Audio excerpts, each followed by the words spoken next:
Welcome to the final episode of the Karrett Talk. That's right. This is the last episode with Karrett. What are you sad about? I'm the one that's going to have to find your replacement. So, who wants to take a seat? We've got our eye on a couple people, but if you're interested, talk to me or Mrs. Young. Dude, can you, at least wait until my chair gets cold before you, replace me? Oh, ain't nobody got time for that?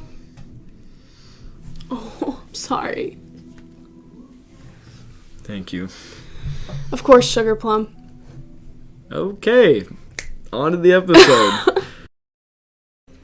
For our final episode, we're doing a year in review. We will have a discussion with a few of our club presidents to hear about how their year went. And then we will end our episode with a conversation with middle school, high school principal, Mr. Curtis, and hear what he has to say about how the year went. For our first special segment, we have our 2020-2021 FBLA president, Junior Jolene Hollisteiner, to tell us about the year for FBLA. Jolene, welcome to the Karrett Talk. Thanks for having me, and thanks for including FBLA in your year in review episode. Of course. So, FBLA has a theme each year, right? What was the theme and how did our chapter incorporate it in this school year? The theme this year was Aspire. We incorporate the theme every year by having someone design our chapter shirts and the bulletin board and all of our handouts and social media posts. Our shirts this year were made by Jenna Eichel. The theme for FBLA is actually created every year by a student member as a national contest. We know FBLA stands for Future Business Leaders of America, but is it all about business? No, that's actually a common misconception. There is healthcare and ag involved in FBLA. FBLA is all about being community-based and helping you as an individual strive and become more confident, along with getting good life skills. Oh, that's good to know. I'm sure like everyone else, COVID has limited the activities you were able to do. Can you tell us what things you were able to do this year? Yeah, this year, all of FBLA state and national events were virtual or canceled. We had to focus on taking our members outside of our community, as well as some local spots for more fun activities to build our FBLA spirit here. We went to the Adrenaline Zone and played Demolition Ball, which was a lot of fun. We also recently went on a business tour and met our local Chamber of Commerce director, Dana Keller. After Chamber of Commerce, we went to Kate's Hallmark Store, Cookie Club, Pratt's, and the Nutrition Spot. That's a lot of local businesses. What did you learn from the business tour? Basically, how COVID affected different businesses and what the Chamber did to help businesses through COVID. We also learned that the Nutrition Spot picked Mexico to come to because of our lowered restrictions. Looking forward to next year, who are the officers and how did you choose them?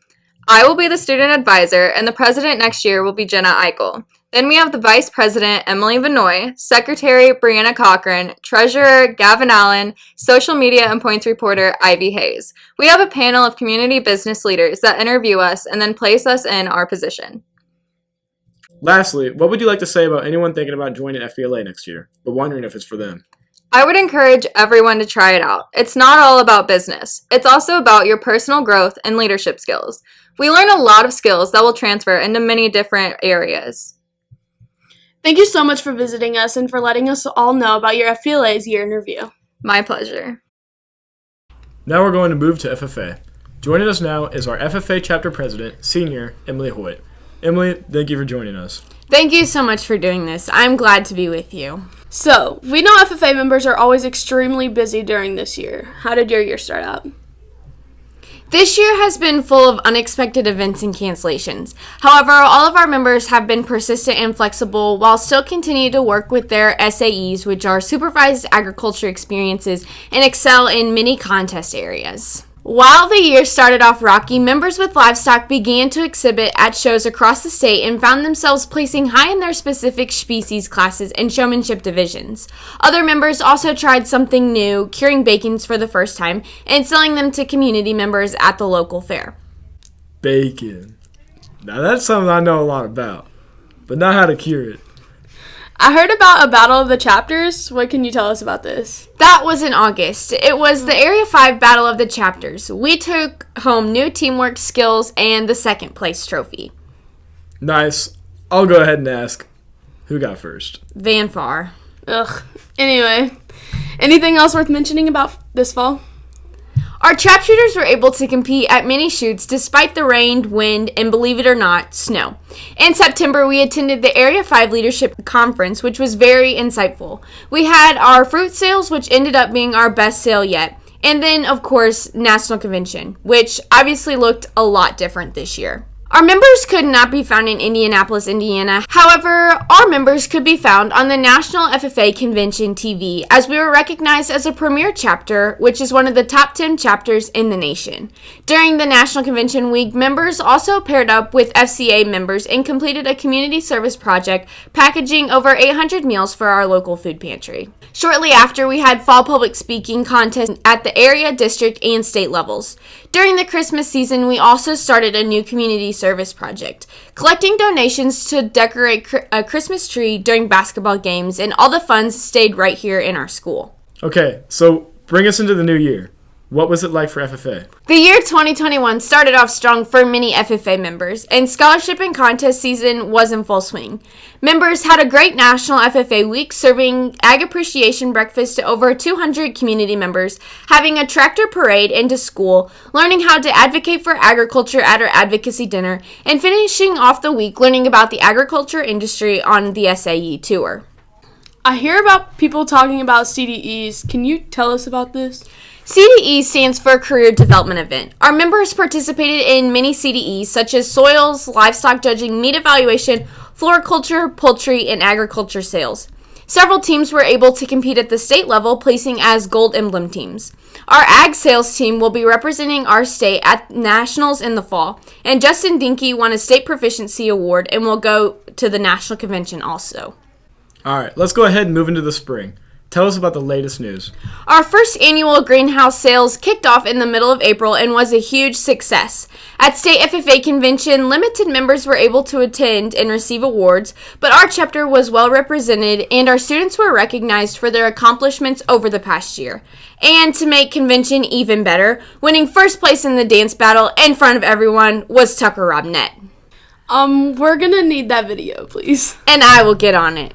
And then, to start to wrap up our year, our chapter's officers were slated to serve for the 2021-2022 school year, and we were blessed to have a year in person, full of learning, fun opportunities, and new friendships.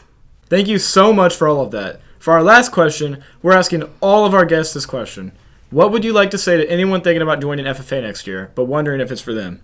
I would tell members that are wondering if they should participate in FFA or take an ag class next year to go for it. You never know what might be offered to you, and agriculture is full of so many diverse things, and there's a different avenue for everyone. So I would definitely tell them to take advantage of the opportunity. And if you have any questions, you can just talk to an FFA member, and I'm sure they can help you.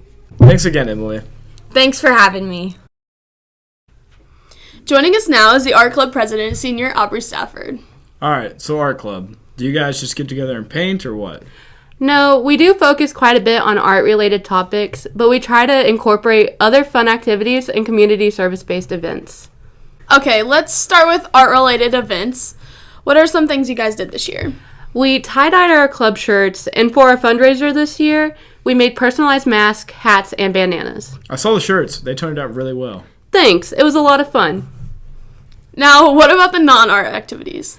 These were more like bonding activities, just meant to have fun and become closer as a club. We went bowling, to the theater, and watched Raya the Last Dragon, and went out to eat at Dos Arcos. What? Dos? Lucky. I know, right? So, what are some things you weren't able to do because of COVID? Normally, without COVID, we would face paint at FanFest, or we would go out of Audrain County for other trips. Okay, last question. We're ending with this one for all of our guests. What would you say to someone who is thinking about joining Art Club, but are wondering if it is right for them?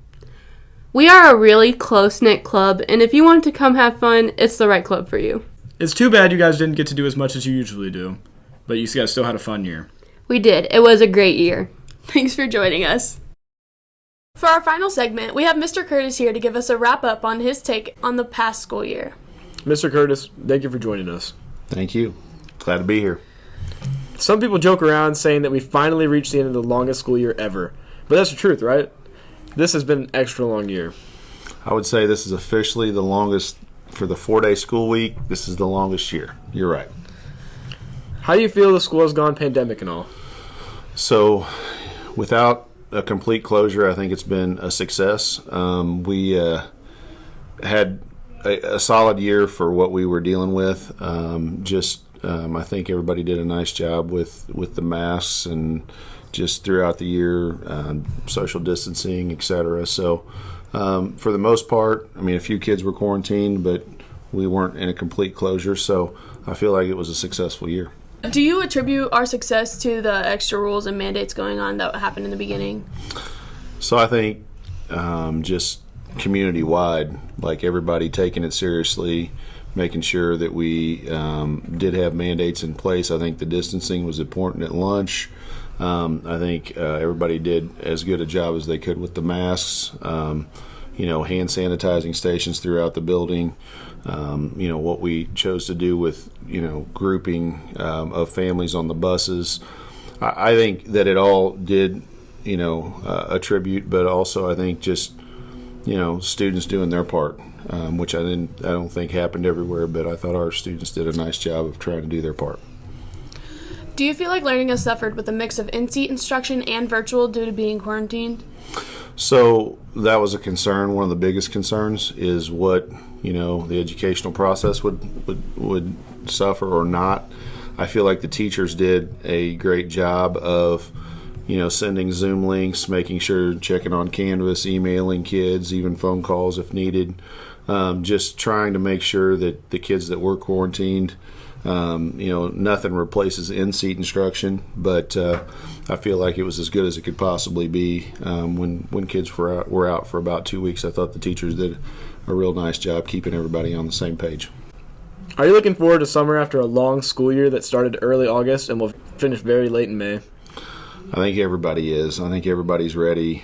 We started around the 11th, I think, of August, and we get out on May 28th. So, we joked about it when we started, but at the end of the day, it is probably the longest school year.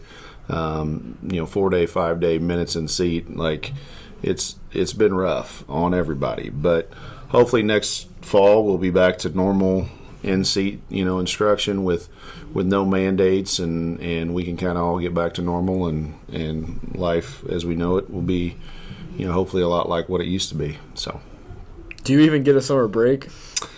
There'll be a few days in July, but it won't be long, and fall will be here. But that's okay. I like the start of school, so it's okay. Well, thank you for taking your time out of your busy day, and you're welcome for having an excuse to hide in this room with us. It's been good. It's a good spot to hide, for sure.